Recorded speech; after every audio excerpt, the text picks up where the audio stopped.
What's up, you guys? Adam here, and I have a fun surprise to show you this morning. Before I came to Italy, I had not ever heard of a Belletti, and I didn't know what it was, so I'm going to show you guys what it is.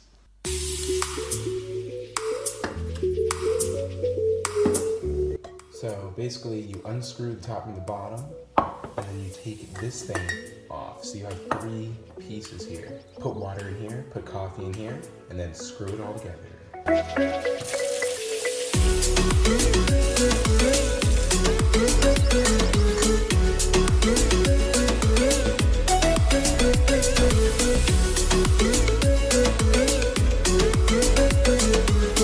is all set up. You turn the burner on,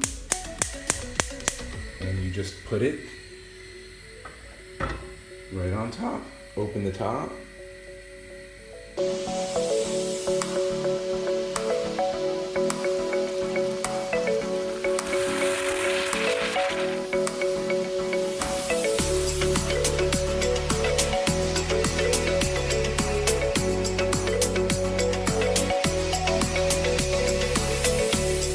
So I'm sitting here enjoying my coffee, and I hear some weird music coming from outside.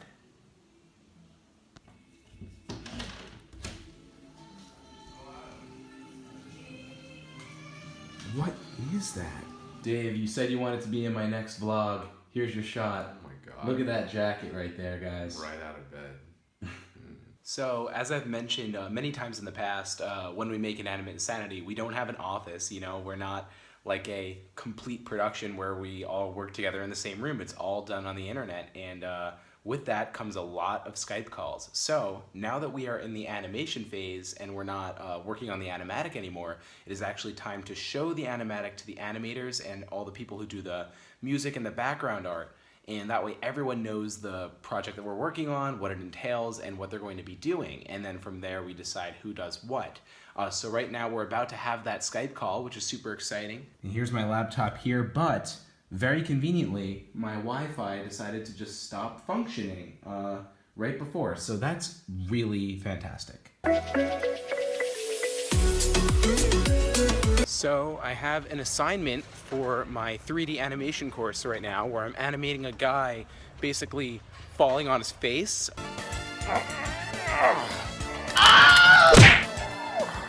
Just for fun. And I'm not one of those people who really loves being like cooped up in the same place all day. And I've been in my room for like way too long today. So I'm headed over to the school actually, even though it's probably like 10 at night, but I think it closes at midnight, so I think it's all good. And I am not the best CG animator in the world, so... Thank you. There are a lot of stairs in this building. Wait, I want this shot. Oh yeah, look at all those.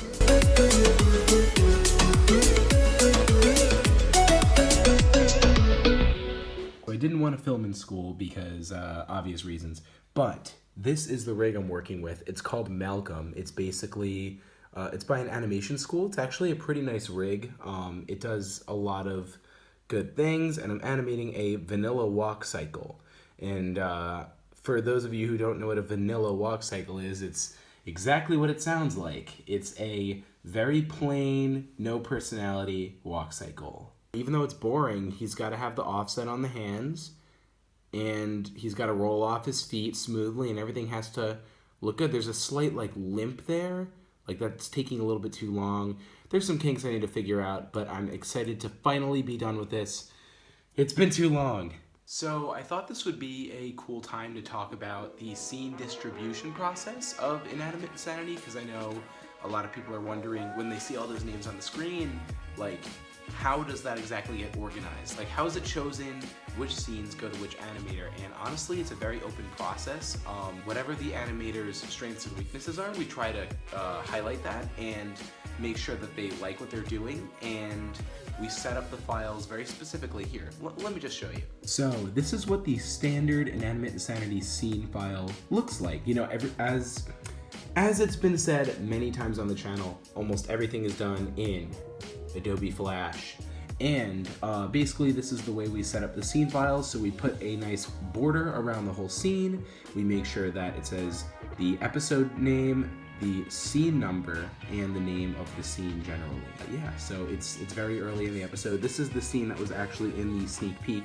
Now this is the timeline, so you could drag along here and see what they're saying. So this is the shot from the sneak peek. You did that? And we put in the storyboard as the last layer, and we make sure it's a little bit transparent so you can see through it. And then that allows the animator to just animate right on top. As you can see, I actually did the character animation for this scene, so I literally just took the character model and placed it right on top of the animatic. Now the staging, I flipped around a little bit, but it's pretty similar.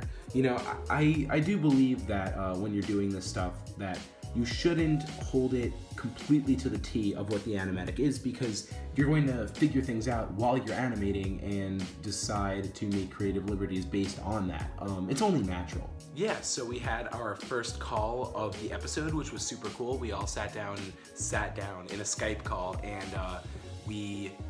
it's weird because in studio environments, once the animatic is finished, all the people come into a room and you all watch it together, and it's a really magical experience. However, with a show where people are just kind of working through the internet all around the world, you all get in a Skype call and it's like, okay guys, we're gonna send the link to the video now. And then it's like, okay, is everyone paused at 0.00? Okay, play in 3, 2, 1. So it's like a really weird experience, but it was pretty cool because you still get that raw reaction of people laughing at the jokes or reacting to a moment. It was really cool.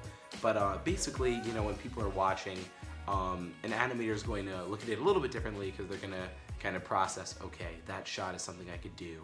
Or they'll think, maybe that moment is a little bit not in my alley. So all of those things are taken into account basically through the initial watch. And then once we know all the animators that are on board, for this episode there are 9 animators. All of the scenes of the episode, which I believe are 31 this episode, there are 31 scenes, and a scene can vary drastically. There are scenes that are literally 9 seconds, and there are scenes that are 1.5 minutes. It just completely differs, and that's just the way the shots are broken up. Like there's a 9-second scene of a character running away out of frame, and someone might be like, that's my shot, but someone might be like, that's ridiculous, that's 9 seconds, I do not want to do that.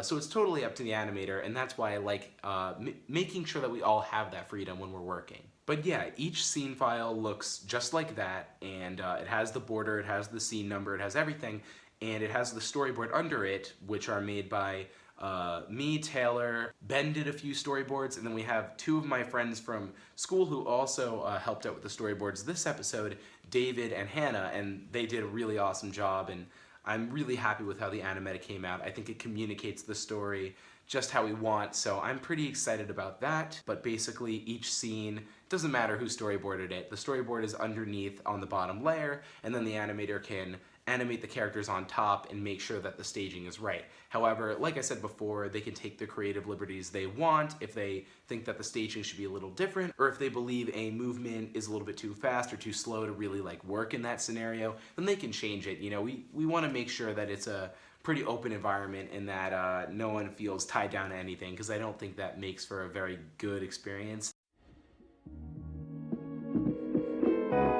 Oh shoot, the awning blocking it.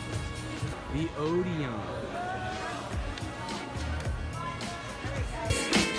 Quite a line.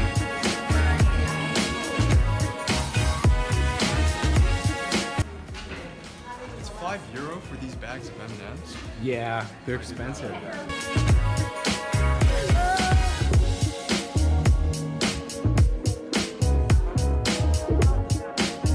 Okay, so I saw Loving Vincent. Really cool film, very visually engaging. It's unbelievable that every single frame of the animation was a full painting. That's unbelievable. But one thing that I was not 100% prepared for was that the entire film was in Italian. It was not in English, and the film is in English, you can watch it in English, but this particular theater, since I'm in Italy right now, doesn't have the English version. So I didn't know anything that was going on. I had no idea. But it was so visually stimulating that I didn't even mind. I wasn't even that bored. Now, there were some people snoring in the audience because they couldn't understand anything. However, I had a very good time, but I should probably watch the English version at some point so I can understand the story. But visually, very good. Anyway, I got some footage from the other day when me and a few friends went to a chocolate festival in Prato, which is about a 20-minute train ride away from Florence. It was a cool little stop, so let's go.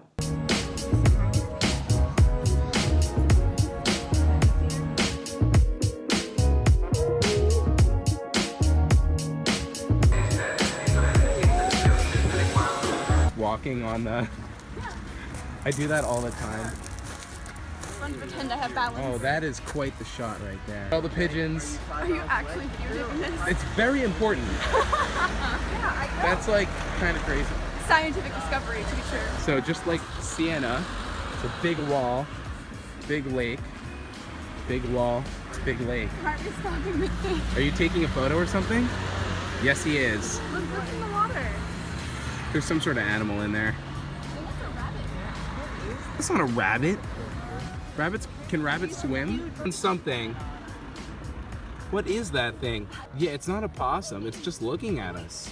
Oh, it's moving. Oh, he's so cute. I'm telling you, it's a nutria. Every single city.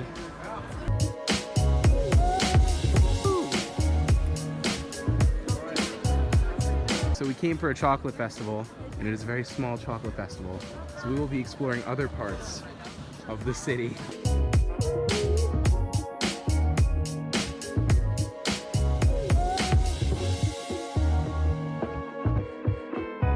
Chocolate everything. They have chocolate shoes, Chocolate key?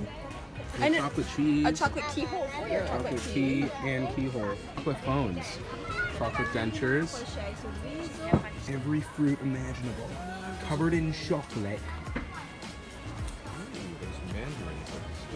Yeah, it's actually pretty nuts. Oh, that's what they're called? Butter of everything you can imagine. Chocolate books. So the insides, I'm assuming, white chocolate, or it looks like paper. Wait, that's not chocolate. Wait, is the outside? You've been I think that's fooled. just a book. I don't think it's a chocolate book. It's not a book. We're at a castle We're at a castle. in Prato. Peach's Castle? That's not for another week. Castle. I guess, yeah, you're right. The princess is in another castle. Oh my god, wait. We gotta get the corner turn here. Whoo!